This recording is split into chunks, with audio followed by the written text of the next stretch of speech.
So we're going to get started with some stand-up. The first person we're going to bring up is a young man by the name of Randy. Randy, everybody.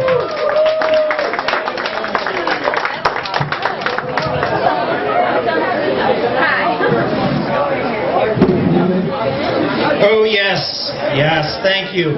My name really is Randy Brown. And that name's actually caused me a little bit of problems because, you know, like in bar. Hello, Chet. I go up to women in bars and I go like, hey, how's it going? They're like, hey, what's your name? And I go, my name's Randy Brown. And she's like, nuh-uh, that's not your name. What's your real name? And I'm like, I'm sorry that my real name doesn't sound real enough for you, but that's the only one I got. And she's like, okay, just chill out. Where do you live? And I go, I live at 123 Congress. And she's like, nuh-uh, no you don't. Where do you really live? And I'm like, I'm sorry that my real address doesn't sound real enough for you, but that's where I live. You can ask my landlord, she's in the audience. Anyways, so I go up to her and like we keep talking and she's like, who's your friend? And I'm like, this is Ted.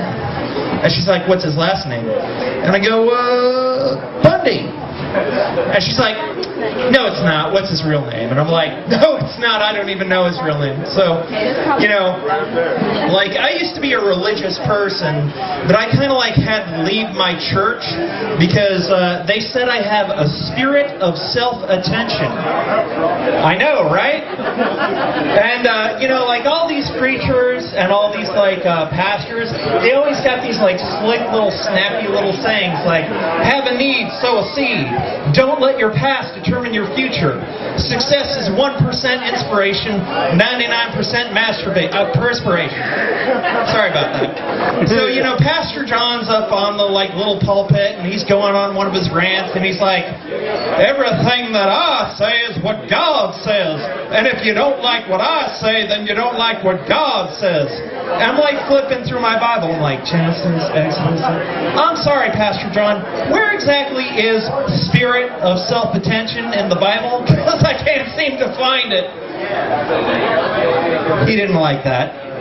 So, and then he gets going on another rant. He's like, there is one Bible, and there's only one Bible, and that's the Bible I go by, and that's the Bible you should go by. And again, I had to speak up. I'm like, Pastor, which Bible is the one Bible? Is it the King James Version, the New King James Version, the New World Translation? I mean, really, Pastor, which Bible is the one Bible? So I can go and buy that. He didn't like that either. So I left. And, you know, I lived in Sin City, Las Vegas, for about 15 years. And, you know, before I moved to Florida, I went to Arizona. And in Arizona, there was kind of like a culture shock because I went to Cactus High, and this guy comes up to me and he's like, hey, essay, what's happening, yo? And I'm like, no, I won't write you an essay. And he's like, no, Holmes, where you from, man? I'm like, I'm not taking you to my homes either. And he's like, what's up, cuz? Because I don't like you. And he's like, no, man, I want to take you to El Polo Chaco. And if you don't know, El Polo Chaco is an offshoot of El Polo Loco. And El Polo Chaco roughly translates to the chocolate chicken. So if you've ever had the need or the desire to have your chicken smothered in warm, buttery chocolate, that's the place to go. It's excellent. Now let me ask you this. How many people think this? Like if there's a certain kind of product, there should be one type of that product. You know what I'm saying? Let me explain. So like I go to like the Family Dollar and I'm like, hurry, I'll buy some socks today. So I go and I get the variety pack and I'm like, wow, variety pack for $5, awesome. And then 7 days later I'm like, oh my God, oh just one sock that matches the other, oh my God. And then like the same thing for like plugs. You know, because like plugs, you got your USB cable, you got Ethernet, Firewire, male, female jacks. And you know, sometimes you're like sitting at home with your peripheral and you look at the cord and you're like, you know what? I know this plug doesn't fit this socket, but I'll be damned. I just jam it in there. Just fit it in the slot. You're a dirty slot, aren't you? Just jack it in there. Just dirty. And then you end up with a jack that doesn't work with anything and a computer that's totally screwed. So, I want to talk about, I'm doing all the three things that you can't talk about: sex, religion, politics. So, I'm going to switch to something political. Now, by a round of applause, how many people are familiar with who John Edwards is? Does anybody know who Okay, all right, cool. So, my political friend Leland comes up to me and he's like, "Hey Randy," this is 2012 by the way, he's like, "Hey Randy, who you voting for?" And I'm like, "I'm not voting, I don't believe in politics." And he goes, "Well, I'm voting." And I'm like, "Oh yeah, who are you voting for?" And he goes, "I'm voting for John Edwards." And I'm like, "The psychic?" And I'm thinking to myself, wow, that could actually work. I mean, we've never had a psychic in office before. Like, they could predict 9/11, they could tell us if Osama bin Laden's dead or not, they could find out what race Saddam Hussein is, it kind of makes sense. So, in memoriam of John Edwards, he's not dead, but in memoriam of John Edwards, I am going to be doing my John Edwards impression. He's the psychic, and he does a show called Crossing Over, alright? You seen that show? Yeah, okay, so ready? And... Hello everybody, my name's John Edwards. I have the ability to see those who've crossed over.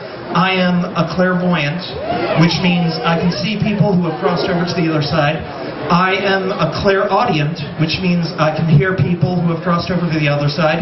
And I am also a necrophiliac, which means I can sleep with people who have crossed over on the other side. So, first off, I'd like to... I'm getting an impression somewhere from this area. I'm looking for someone with a J or an M name. Is there any J or M names in the audience? Round of applause. Anybody? No? No? Who has a J or an M name? Who is there? Stand up, sir. There you go, boss. Do you have a J or an M name? Yeah. What is it, sir? Julius. Okay, now I'm seeing a spirit around you, Julius, and they're throwing something up in the air. They're throwing something. It's green and red. It's a salad, and I'm seeing somebody has tossed your salad, sir. Is that? They have tossed your salad. Have you ever had your salad tossed? I think maybe they're making an offer to me, but thank you, sir. Okay, all right. Now I'm getting somewhere. I'm getting Sam. I'm getting somebody around you. Hold on. I'm seeing somebody. They're communicating to me like there's this person that you don't like. Could be me. It's a person you don't like. It's somebody you hate. They have a dark complexion. Could be fake baked tan. I don't know. Do you know who I'm talking about? Leo. All right. Now, don't worry if you... And I've got a sense that person is going to die horribly in a car accident. All right. So, better make your peace with God today, Leo. So there you go. And scene. That is my impression of John Edwards. And thank you. And I'd like to talk about a few other celebrities, namely, celebrities get a bad rap because, celebrities, if they get drunk, if I get drunk in a bar, I go to prison and it's not a big deal. If Bajork or Mel Gibson get drunk in a bar, and it's all over the news. Because, how many people know who Bajork is by a round of applause? Bajork, okay. Well, anyways, Bajork is she's this Norwegian singer. She's this Norwegian singer, and my friend said people get angry in cycles, and there was this one part where Bajork she's at the airport, and then this female reporter says something offhand, "Hey Bajork, how are the Norwegian seals in Siberia?" And then she just goes crazy. She lunges at her, grabs a tuft of her hair, rips her hair off, and smacks her in the face with the mic. And then, later, on a different program, she's like, "Well, sometimes I get angry every 9 years. And I'm like, really? Every 9 years? So, like, now, Mel Gibson, he's got a good body of work, I gotta say. You know, he's got Lethal Weapon, Mad Max, he did The Passion, he did Braveheart. Now, when Mel Gibson's big thing was, he said, oh, the Jews own everything. And like, I'm at the risk of sounding callous, I'd like to say, the Jews don't not own nothing. You know, I mean, we got Harvey Weinstein and Bob Weinstein, we got Seinfeld, David Mamet, and, you know, that's all I have. But I feel I have a need to sow my seed. Yes, my name is really Randy Brown, and I'll see you later. Thank you.